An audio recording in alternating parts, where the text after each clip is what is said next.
Hello and welcome to Duck Chats. We hope you're as excited as I am. We have a little special guest here today. This is my Welsh Harlequin Triscuit. We named all our ducks after. She's not going to do it. She's like, I've had enough of you today. We named all our ducks after crackers because we call them the quackers. We couldn't help ourselves. She was being so good right before this. She was like, I can't wait to make my debut. Yeah, she knows we're live. Like, nope. But you know, animals, they only cooperate for so long.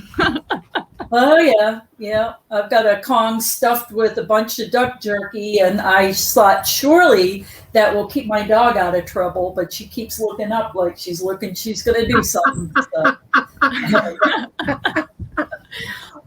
Well, welcome to Duck Chats. We're so glad you're here. Triscuit's going to serenade everyone. I'm Brittany Sweeney. And I'm the communications manager with the Livestock Conservancy. And here with me today is Jeannette Beranger. She was like, nope, I've had my 10 seconds of fame. Yeah. Our resident poultry expert. And welcome, Jeannette. I know. We did a pre-record session with Hank Shaw, and we'll be getting into his recording in just a minute. But Jeannette, do you want to say hey to everybody while I just get back to reference? This is our last duck chat, and we saved our really special guest, Hank. He's really a duck and goose aficionado, and has an amazing book called Duck, Duck, Goose right here, and you can see it there. It's a great book to show you different techniques for cooking duck and geese. And the great thing is that heritage breed duck handles a lot like wild duck. And so this book gives you some really great ideas on how to serve it in different ways. And I love the introduction. This kind of says it all because duck is one of my favorite things to eat and put on the table. And he's talking about cooking duck as an active expression. And it is a way to find that forgotten feast we Americans once enjoyed, and to free ourselves from the tyranny of chicken and shake our fists at the notion that fat is our enemy. I think that just sums it up perfectly. Duck is a brilliant meat, and don't ever throw away the fat. There's so many things that you can do with the duck fat. It's kind of the in thing right now, the duck fat fries, but really there's so much you can do with it. It's like liquid gold. It freezes really well. You know, if you just strain it, you can put it in a Ziploc and just save it until you have enough to use it for a recipe. But it was great talking to him, and can't wait to hear what folks say about some of the topics we covered, and we had some fun. We sure did.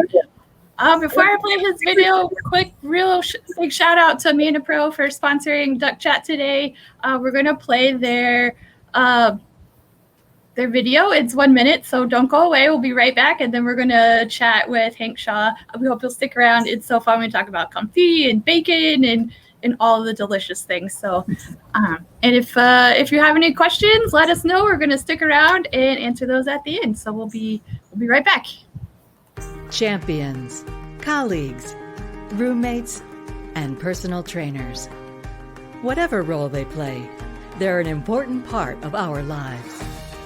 In their quiet way, and their not-so-quiet way, they keep us young, on our feet, on the go. They pull us back to nature and push us toward the next adventure. And as much as we count on them, they count on us all the more. To nurture their lives with the same commitment, to protecting them, helping them grow and thrive.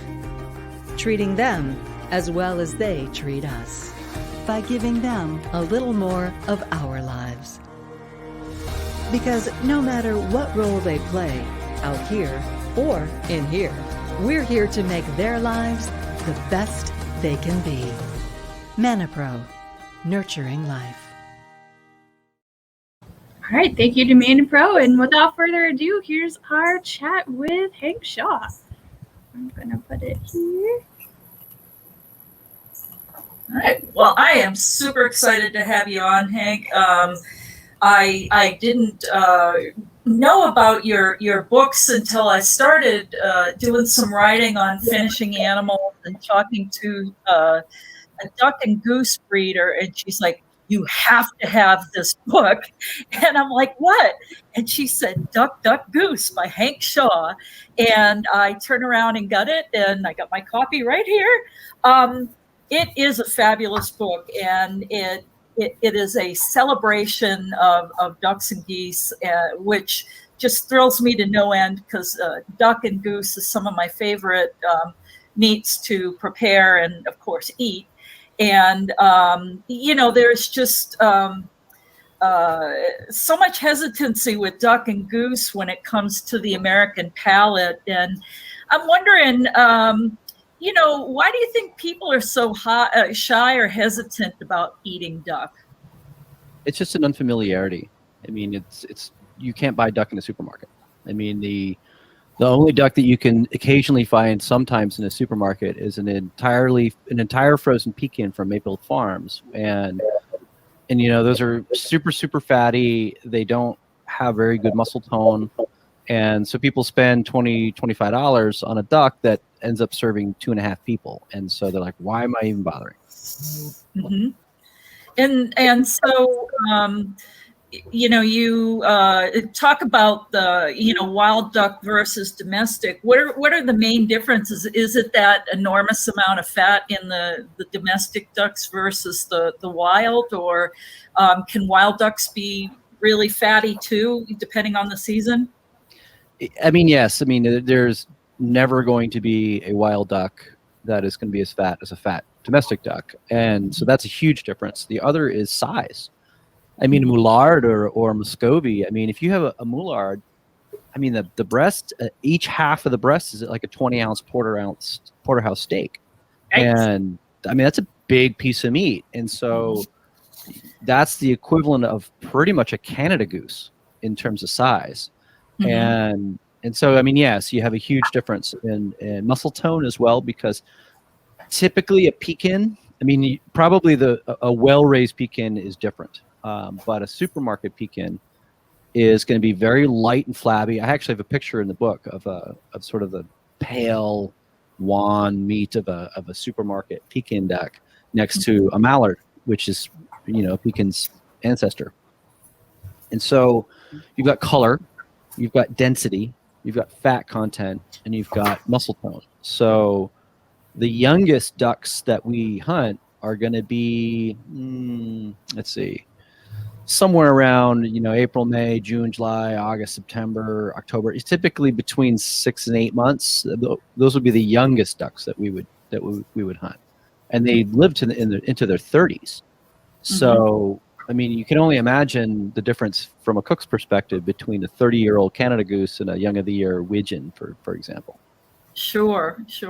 And, we see the same thing with domestic ducks, and with the heritage ducks, the ones that I've consumed over the years tend to be that really dark colored meat. And, these are birds that, are out on pasture and moving around a lot and get plenty of exercise, and the flavor is actually quite good. I've had some of those supermarket ducks, and I think they're great if you want to collect fat to do a confit or something like that. But the flavor, yeah, totally. Yeah, the flavor's okay.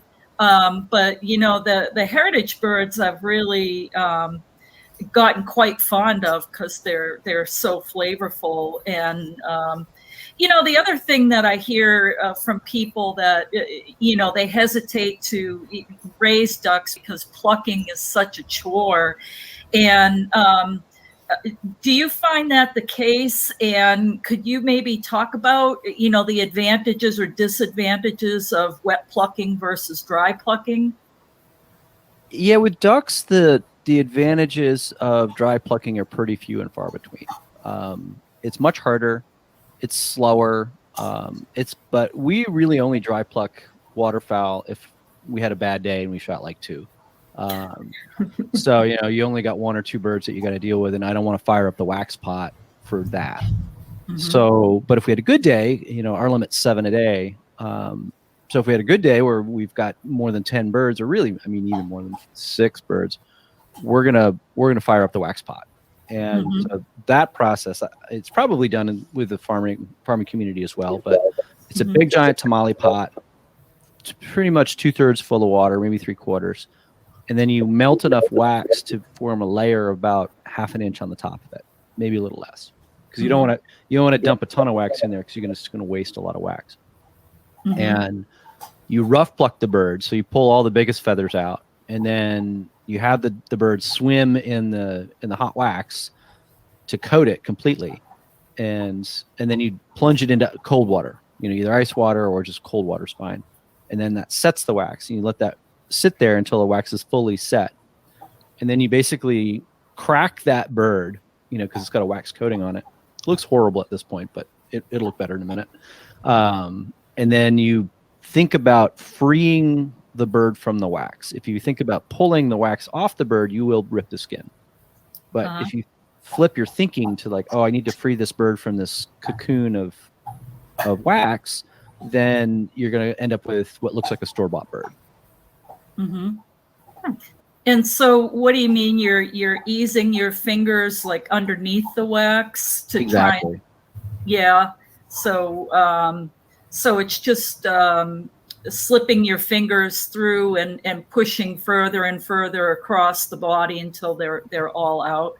Exactly. You can yank it on the ends of the wings and stuff like that, but I find that rippy spots are up near the shoulders, where the breast meets the shoulders, and then right at the shoulder blades, kind of right at where if a duck were a soldier, where it would have its epaulets.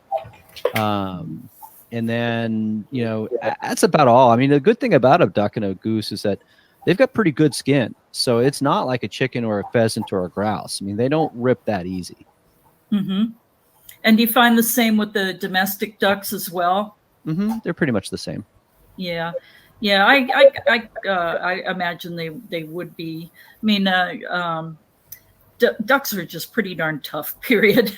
I love raising ducks because they're easy compared to chickens. And Brittany has found this out. She has some Welsh Harlequins that she's quite fond of, and she's got like a duck palace in her backyard for them now. Another thing, going through the book, which again I found really fascinating, you were talking about the importance of understanding how to part out a duck properly.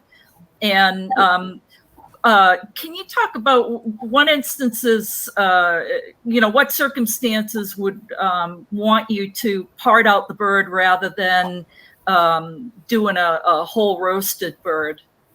Virtually always. Yeah, here's the thing. So a chicken, you can kind of, finesse it so that you can have a whole roast chicken and it'll be okay. But even then, chicken legs and chicken wings are much better done fully. And then a chicken breast is much better done about 155. So you could, that's only about 10 degrees difference, 165 to 155. And you can finesse that. You cannot finesse a duck. So it's not possible. The only way to have properly cooked duck breast, which for 99% of the people who try duck is medium to medium rare, and fully cooked legs and wings is to part the duck out or to remove the breast midstream, which is what I do for like a Christmas goose. If I've got a big old goose and then I want to do that whole Christmas goose thing, I will roast the whole thing, pull the breast off when that meat hits about 130, and then just continue to roast the rest of the bird on top of root vegetables. But Yeah, sure. There's the old school, and I mean, I do it once in a while, where you just cook the crap out of that duck, and basically the breast then just becomes a vehicle for gravy, and then everybody reaches for the legs. Mm-hmm. So yeah, I mean, we part out probably 90% of our birds. Okay. And you also talked about aging a bird to improve flavor, and in particular, dry aging in the refrigerator. And what does that entail? And for folks that are concerned about, you've got this raw meat in the refrigerator. Can you talk about your approach with aging, and you compared it to dry aging beef, so it kind of makes sense. Yeah, it's not really done as long as you would do, a piece of beef, because you're not looking for a rind. You're not looking for major flavor changes or major moisture loss. You're looking for minor flavor changes and minor moisture loss. So what we will typically do is, after the birds are picked and gutted and all sort of ready to rock, we put them in, either on a baking sheet with a cooling rack over it, or in an open Tupperware with some paper towels around it. And basically what you're doing is you're letting them rest in the fridge for several days and they will give off moisture every single day. And what happens is that the flavor will concentrate and they will be drier, but not so much where, I mean, we're talking days. We're not talking, 3 weeks like you do with beef. And then that just makes them tighter, and it makes it easier to part them out. And if you vacuum seal a whole bird, it makes it a hell of a lot easier on your vacuum sealer, because you're not sucking in, a quarter cup of moisture when you're trying to vac seal that bird. Mm-hmm. Yeah. Have you ever tried spatchcocking them at all, like they do with chickens? All the time, but I usually don't store them that way. That's how I grill whole ducks, and especially teal, which are very small. I think you have a rat chewing something in the background. That's my poodle puppy chewing on her bowl. Sorry about that. There you go. Yeah, I mean, spatchcocking is a great method to grill a bird. And the other thing is that when you cut the backbone out and flatten the bird out, you just save those backbones for stock. Yes. So I just realized, like, all my dog treats, I'm going to try to distract her, but all my dog treats are duck.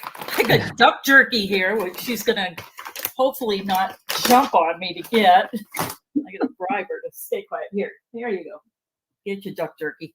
That's my dog's favorite. I realized that. Her training treats are duck, and she just loves duck.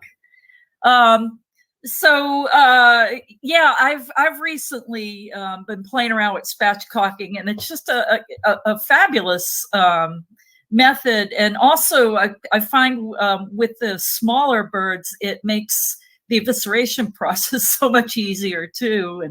And so it's been a really great learning experience for us. And the other thing I loved was your duck survival kit. And, the basics that you should have on hand when you're thinking about preparing duck. And, so what do you think are the basics you should always have around when you're preparing duck? Some sort of acid is number one. I mean, I'm assuming you have salt and pepper in the house, but some sort of acid. So citrus, vinegar, verjus, anything that's acidic. Because the fat in a duck, it needs something to balance itself off, which is why duck l'orange is such a classic, or you can do the same thing with lemons or limes. So that's number one. I think duck really does lend itself to kind of Christmas spices. So everything that you would think of in a pumpkin pie or a pumpkin spice latte. No, God, no. But that pumpkin spice goes well with duck. I mean, it could just be a cultural thing, but I've never served it. Well, I mean, it's not just one culture, at least, because it's basically the same flavors that are in 5-spice duck, which is a big thing in China. Mm-hmm. Yeah, that's true. I've got some Chinese 5-spice, and yeah, that is kind of Christmassy smell. You were also talking about, some wines and beer that you think pair really well with duck. And what are some of your favorites? I really like the Côte d'Aron wines. So kind of a big red, but not a huge red. So I mean, you kind of save your Petit Verdot or a big cab for something like beef or venison. So Pinot Noir is really good for duck. I think a Chateauneuf de Pape or a Côte d'Aron blend are quite good. A Chianti, just an Italian Chianti, or a Spanish Tempranillo. All of those are good solid reds that aren't crushingly big. And because if you get too big, you kind of overwhelm the duck. You could also use a very big white, like a white Bordeaux will work with duck. In terms of beer, I like the malty ales. Like, I don't necessarily like IPAs with duck, although I think the rules with beer are a lot more fluid than they are with wine, and just in the sense that we don't have a lot of cultural attachments to beer in food pairings the way we do with wine in food pairings. So, an IPA could be good if it's just a really fatty dish, like cassoulet. But I mean, the general rule with all of that stuff is drink what you want. Good. Sounds like a good rule to me. Now, you obviously have some culinary background. Can you tell me, how did you learn all about different cooking methods and get your experience in the food side of things? Well, before I was a newspaper reporter for quite some time, but before that, I cooked in professional kitchens. So I didn't go to culinary school, but I basically went to school on the job and started doing fish and seafood, and I worked at an Ethiopian restaurant. I worked a few other restaurants, and you just learn basic techniques. But most of my duck cooking skills are really self-taught, because I didn't do a lot of duck in the professional setting. But it's a lot of trial and error. It's a lot of eating good duck, So I first ate it in French restaurants when I was a kid, so it was always a kind of a luxury item for me. And that is another reason why, to get back to your hesitancy question, duck's not cheap. So people get stage fright when they are faced with a whole duck. A, they don't know how to cut it up, even though it's basically a chicken, and B, there's all that fat and they don't know what to do with it. And I mean, it's just there's an education process that my book Duck Duck Goose tried to address, that just people are like, too much fat. They don't realize it's basically just a fat chicken. They don't realize it's red meat.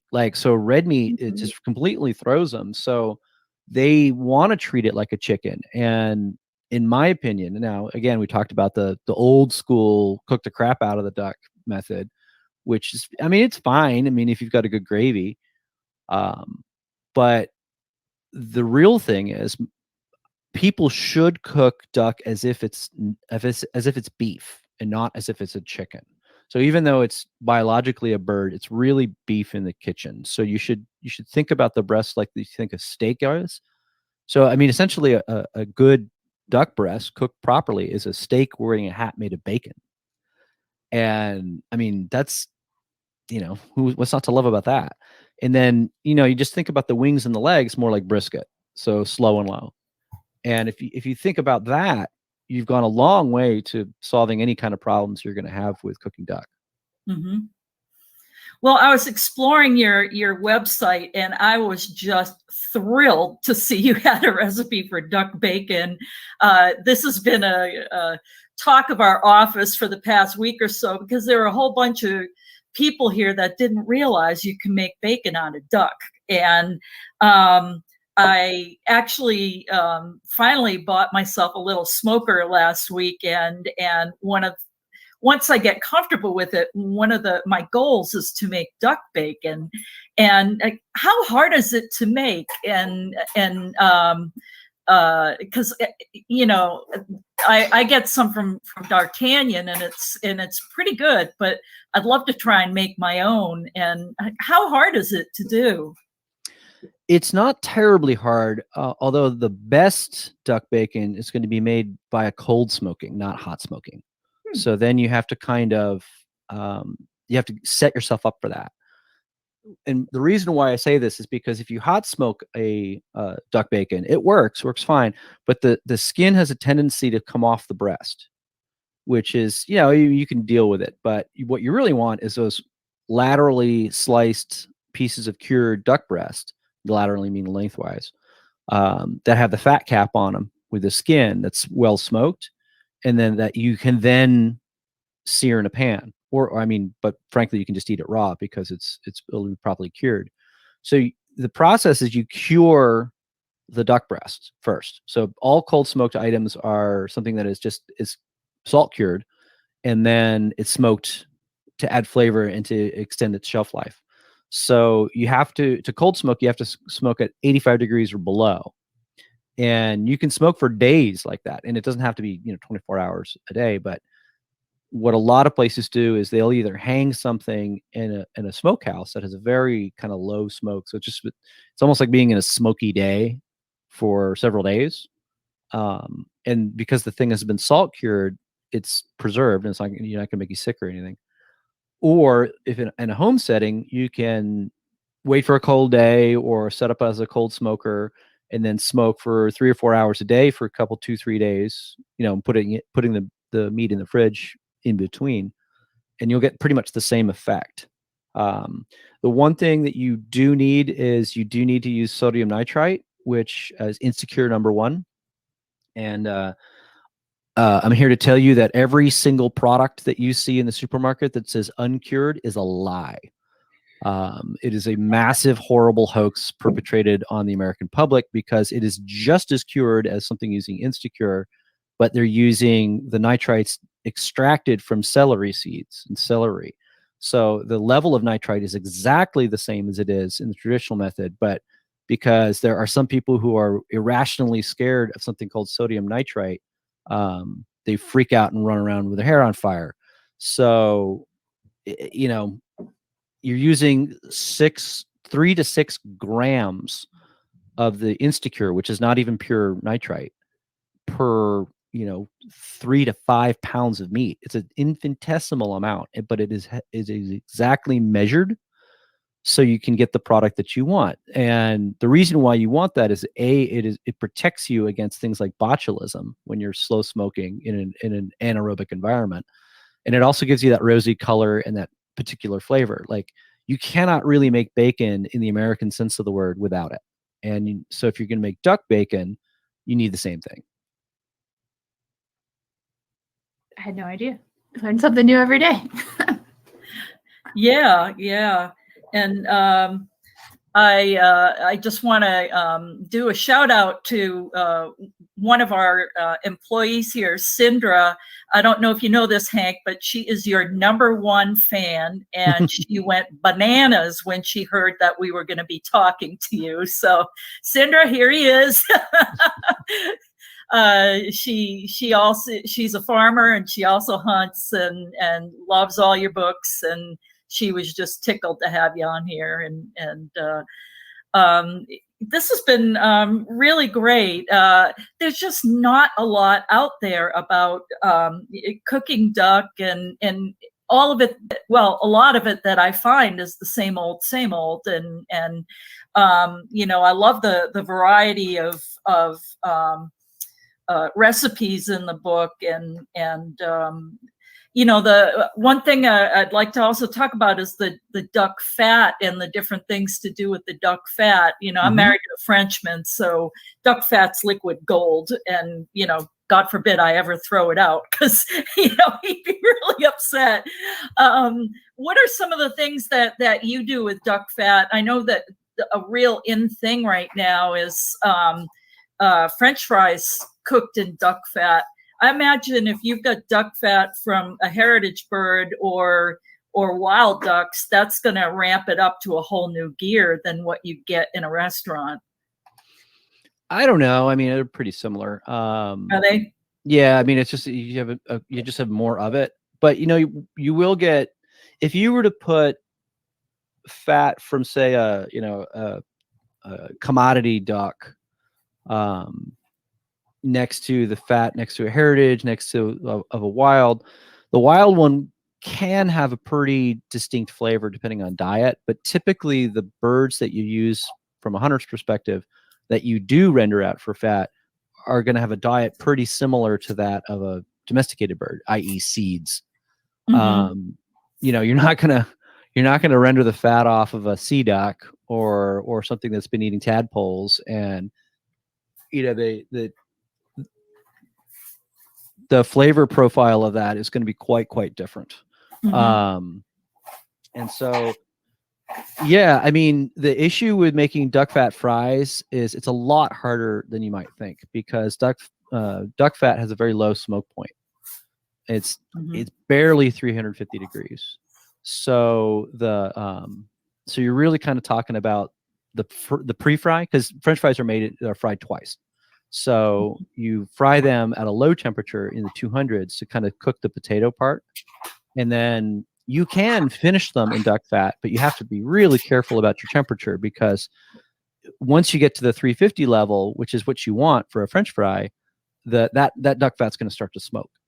So it's dicey. I actually don't do it because I would like to reuse my duck fat more than once, and typically it ruins the duck fat in that particular fry. I mean, it tastes good, but you've put that oil right at its edge so that it can. And when you do that with any oil that smokes, you're kind of done. You gotta toss it.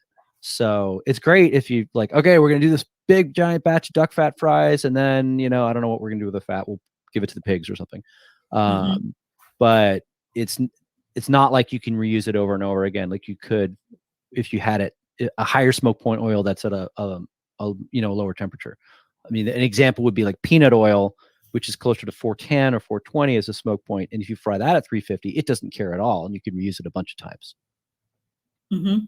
Yeah, one of our favorite things to do with the duck fat, but it takes us a while to save up, is confit, the slow cooking in duck or goose fat. And what are some of your favorite things to do with that cooking method? Duck confit is super versatile. You can use it for pretty much everything. And you can confit pretty much anything. So I've done it with deer shoulder. I've done it with obviously all kinds of pig parts, wild turkeys, waterfowl for sure. I think the coolest thing about it is that you can take it in any number of ways. If you really want to kind of be old school and back to the landy, you can salt your duck legs or duck wings, and then the French will even confit the breasts. I don't really favor that, but they do it. And you could salt them for a solid 48 hours. And then you confit them until they're done, and then you can store them in crocks, submerged and surrounded by their own fat in like a basement for months and months and months and months.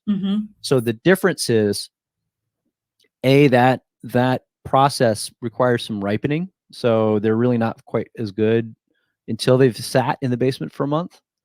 And then when you do want to eat it, it's a salt lick. Like, you can't just sit there and eat it. I mean, you could, but it's really, really salty. But that's the point. It's for storing meat throughout the winter with that refrigeration. And then so when you cook that, and you pull it out of its fat tomb, you realize that it's super salty, right? So it goes in, and you don't put salt in your dish. So the salt then will distribute throughout the stew or whatever. Or what you can do is you can get all the fat off, and then you could soak it in fresh water for a few hours to get some of the salt out. But you really don't do that because it's a pain in the ass because you've got all the fat on it. Yeah. So modern confit is cured for way less time. It's cured for 12 hours, sometimes even less than that.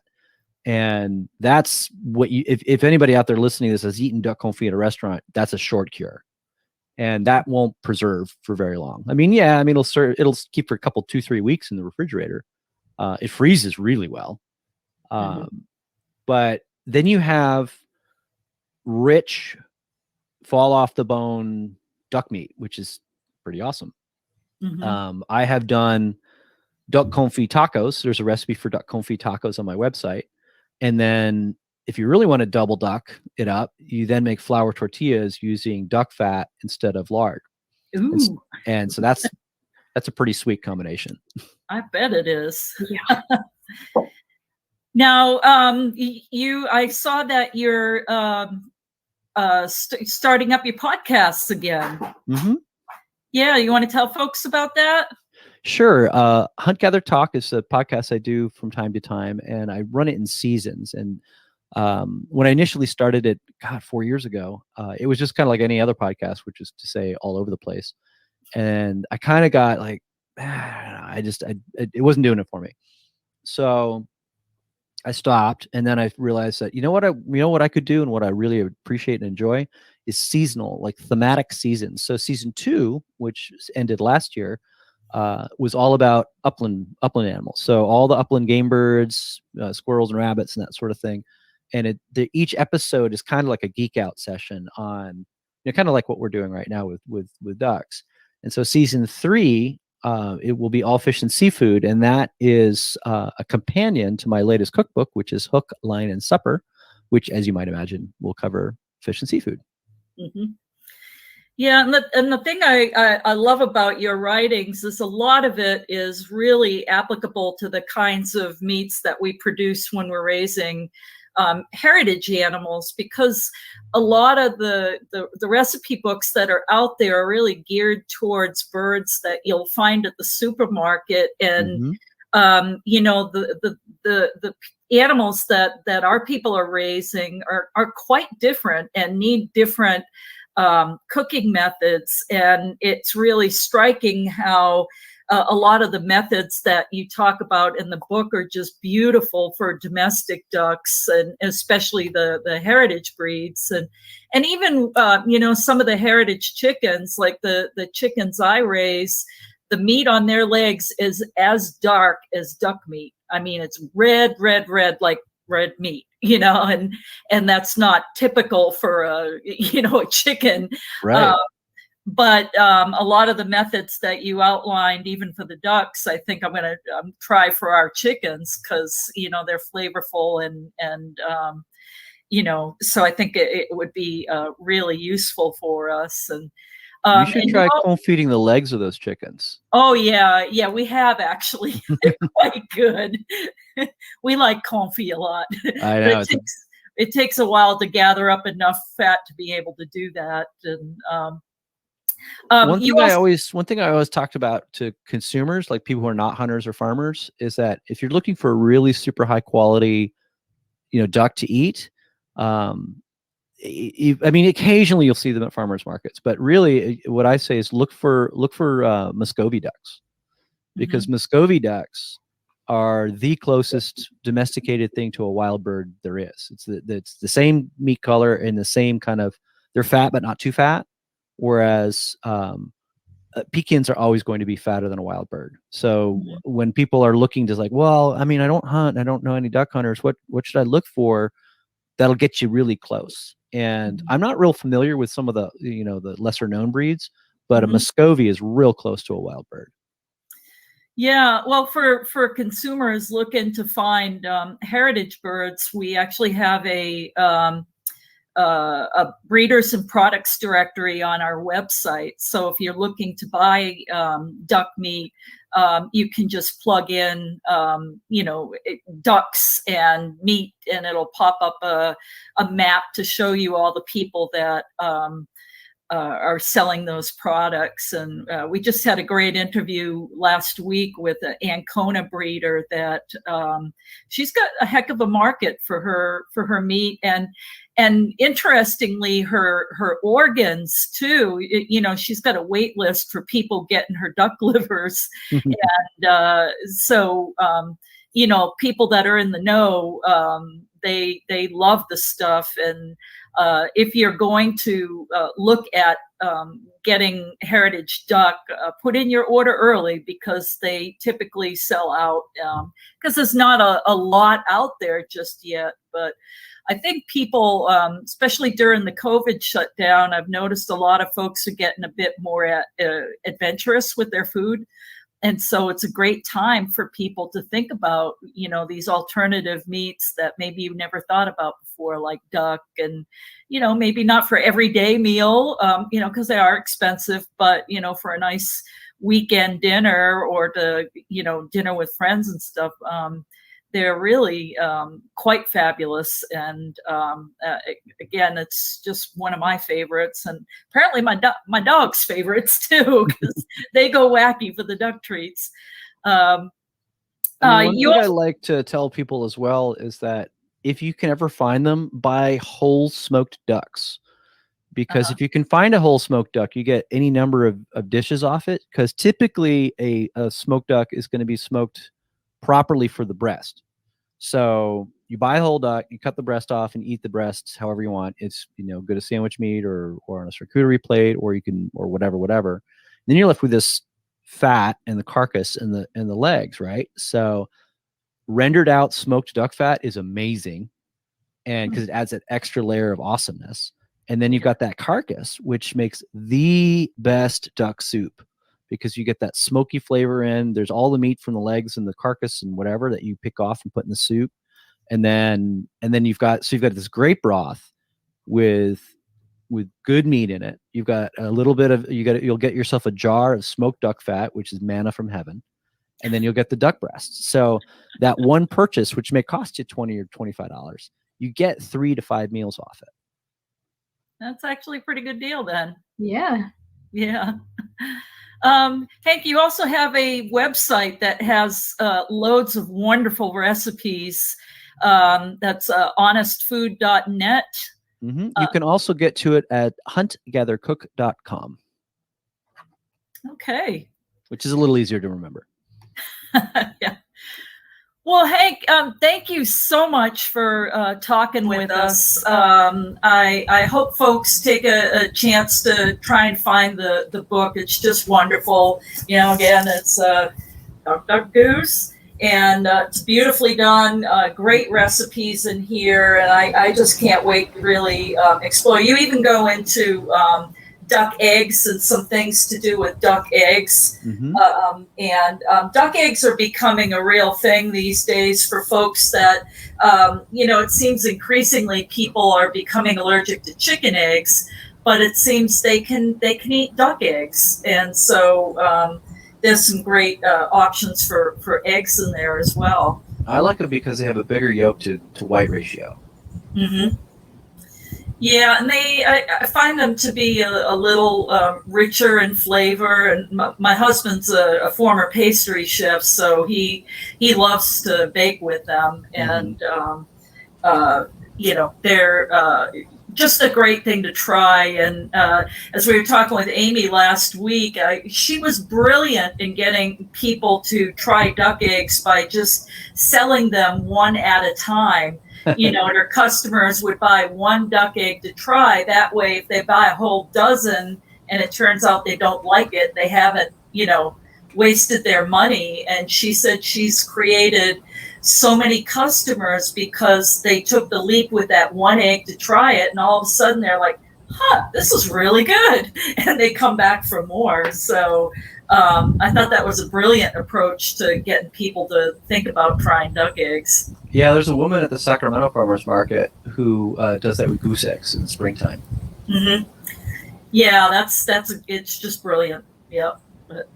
Well, thank you, Hank. It's been fascinating, and I hope we can have you back on Goose Month in December, because that's my other favorite fowl to talk about, geese, the prince of poultry, and geese are one of the species that really needs a boost for people to get interested and start breeding them. And so I hope you'll consider coming back, and it's just been a delight. So thank you so much for joining us. Yeah, thanks for having me.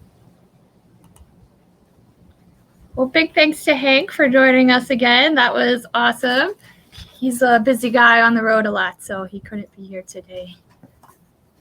Yeah, but learned a few things, and I haven't finished reading the book yet. I've been getting through it little by little, but it gives you some great ideas that are kind of out of the mainstream for preparing duck. I also like that he goes into detail with what to do with the organ meat too. I forgot to mention that he's got quite a few recipes and shows you how to prepare the organs and clean them properly. And so, waste not, want not. Yeah. And so I'm really looking forward to trying to have him back in December on Goose Month. And do we have any questions? Yeah, it looks like we got some shout outs and some questions and some awesome comments. So if anybody has some, write them in. We'll get to you. Let's see. Jean says, quack, quack, hello. Hello. Thanks for joining us today. We're so glad you're here. Kathy says, Welsh Harlequin. Yes. So Triscuit was a Welsh Harlequin. If you missed the beginning, one of my cute ducks was. Thanks for joining us, Kathy. Hi, Jamshire. Thanks for joining us today. We're glad you're here. Jamshire says hi. Hi, Amy. Thanks for joining us. If you haven't watched Amy's duck chat from last week about Anconas, it was awesome. You should check it out. You can go through our videos or see it on YouTube. But Amy says she's a duck breeder and sells both meat and eggs at farmers markets. The number one. I agree with you totally that duck is similar to beef. That is how we have started advertising our duck. We explain duck breast tastes like a good steak with crispy skin, but it is a challenge to get people to try it. Thank you for bringing this up about the nitrites and nitrates. We have that conversation with customers nearly every weekend. I hate the uncured label. That was something I definitely learned. I didn't know that about the nitrites and the nitrates. Mm-hmm. Yeah, it's really become a thing. I've noticed at the grocery store, you see more and more, uncured products, and it is becoming a thing. I love your explanation of duck with the crispy skin. That's awesome.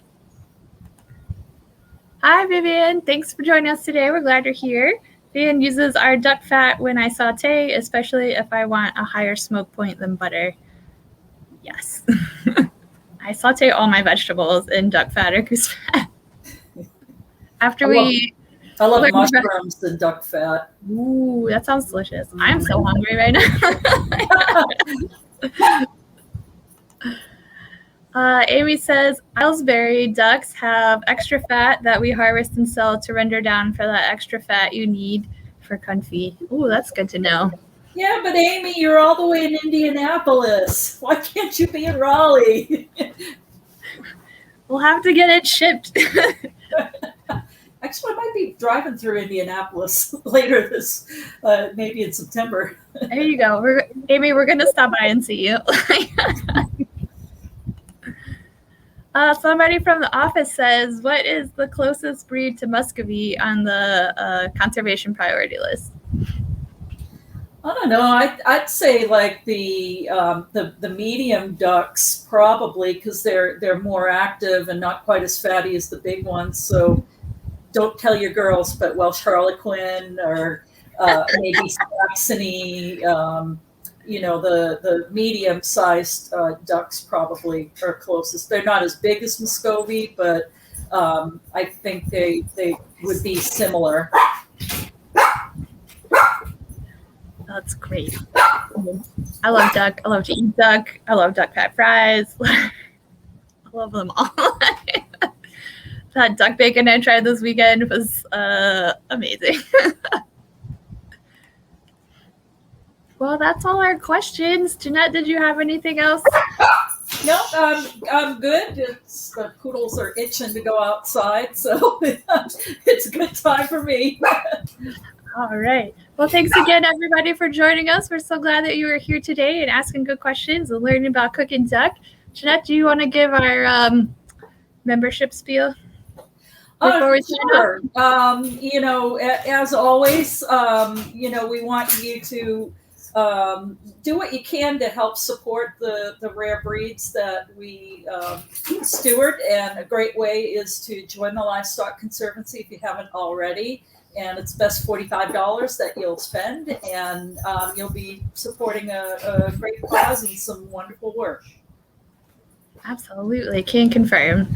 And big thank you to all of our supporters and members already for helping make content like today possible and other educational things that we do.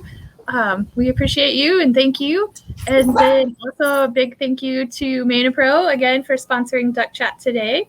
We appreciate you as well. While we're doing our shout outs, shout out again to Hank's website, huntgathercook.com. And he is also on Facebook and Instagram. You can follow him at huntgathercook. We hope that you will check out his book. I went out and bought it as well because I love to eat duck so much. And with that, we hope you join us again next week. We are talking about donkeys, and Charlene Couch will be joining us, and she's our resident equine expert. And we hope you have a wonderful afternoon. And I'm going to play our ManaPro video one more time. Have a great afternoon, everyone. Bye. Champions, colleagues, roommates, and personal trainers. Whatever role they play, they're an important part of our lives. In their quiet way, and their not-so-quiet way, they keep us young, on our feet, on the go. They pull us back to nature and push us toward the next adventure. And as much as we count on them, they count on us all the more. To nurture their lives with the same commitment, to protecting them, helping them grow and thrive. Treating them as well as they treat us, by giving them a little more of our lives. Because no matter what role they play, out here or in here, we're here to make their lives the best they can be. ManaPro, nurturing life.